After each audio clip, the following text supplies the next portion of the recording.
Usikose burudani kibao. Pakua PMTV Extra kupitia Play Store au tembelea tovuti yetu pmtvextra.co.tz. PMTV Extra, tuko kiburudani zaidi.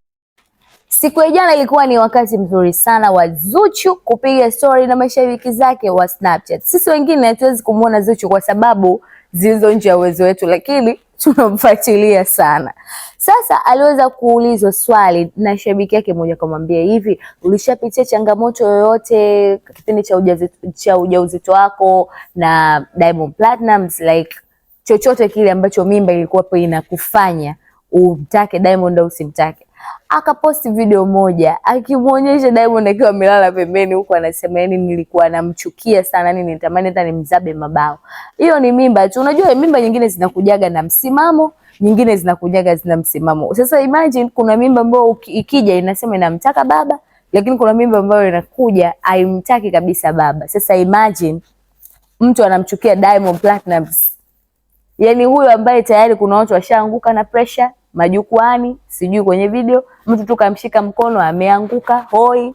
Kama vile tuweza kumuona Esma jana anasema kwamba Diamond ni ndoto ya kila mwanamke isipokuwa yeye peke yake. Sasa sijui kuhusiana na wengine wazazi na nini, lakini yeye alimaanisha kwa upande wa wanawake. Lakini sasa unaambiwa Zuchu alikuwa anamchukia Diamond, yani hataki kabisa kumuona.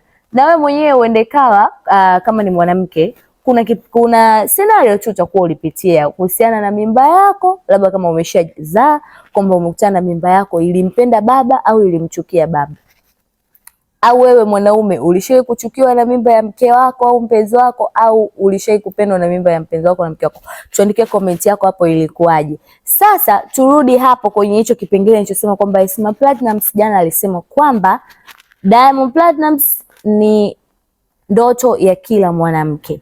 Na yeye mwenyewe alivyokuwa amesema vile ni kwamba jinsi watu walivyokuwa wanaongelea sana mitandaoni kwamba kwa nini mnapenda sana kushadadia familia za watu, chochote kibaya kikitokea mnamsema vibaya Diamond au mnasema vibaya familia yake na nini, huku mwisho wa siku akisema kwamba wote mnaomsema hakuna mtu mmoja ambaye atafuatwa na Diamond Platnumz asimtake. Sasa Diamond mwenyewe ameweza kuonekana ni mtu fulani hivi ambaye kila mwanamke anatamani kuwa naye, uendeka kimuonekano, kipesa, lakini pia the fame ambayo hako nayo Diamond Platnumz. Na wengi wakatoka kwenye ukurasa wa Esma wakaenda pia kujirekodi na kuanza kusema mimi nimtake Diamond. Wakazi gani jamani?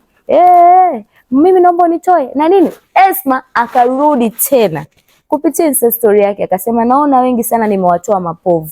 Wengine hadi mmejirekodi, wengine mna comment kwamba kwenye hao watu naombeni mnitoe. Mimi nimesema tu kulingana na nyinyi jinsi mko mnaongea, endeleeni kuchoka mapovu, lakini ukweli ndio huo. Asa hebu nawe mwenyewe tuandikie comment yako hapo. Je, unavyohisi yani unavyoona wewe Diamond Platnumz anaweza kawa ni ndoto ya kila mwanamke? Na je, ni kwa sababu gani anaweza kuwa ndoto ya kila mwanamke? Japo wote mkumbuke kwamba Diamond sasa hivi ni mume wa mtu, maana yake mke wake ni Zuchu, na sasa hivi wana katoto kakike kazuri tu. Hivyo. Kwa hiyo jamani, Zuchu amesema kwamba alikuwa mpendi Diamond. Kwa hiyo hata vituko vyote ambavyo mko mnavionaona huko kwenye kipindi ambacho mjamzito, mara leo mimi simtaki Diamond, anaandika kwamba ameondoka WCB, huko anarudi tena, anasema tena amtaki, wameachana, huko anarudi. Jamani, ile ilikuwa ni mimba tu. Kwa hiyo sasa hivi uendeka tunaweza tukategemea kapo hii ikamea zaidi, Zuchu akaendelea kuvumilia vingi zaidi, Diamond akazidisha upendo maradufu zaidi, na sasa hivi amempa katoto. Acha. Mimi ni Teddy Allen, karibu sana kupakua application ya PMTV Extra uweze kupata tamthilia nzuri, series kali zenye drama ya kutosha. Kuna ile inaitwa Get Fit, kule ndani ni reality show ambayo inahusisha wadada fulani hivyo kwa wanapenda kufanya mazoezi na nini. Kwa hiyo usishangae ukapata vitu vizuri, ukajifunza vingi kupitia tu hapo, ambayo unaweza ukalipia shilingi 1000 kwa wiki moja. Yani siku 7 unalipia tu buku. Sijui yani upendelewe kiasi gani. Karibu sana kupakua hivyo. Mimi ni Teddy Allen. Mpaka wakati mwingine, nyuma kamera Nikki Toes. Bye.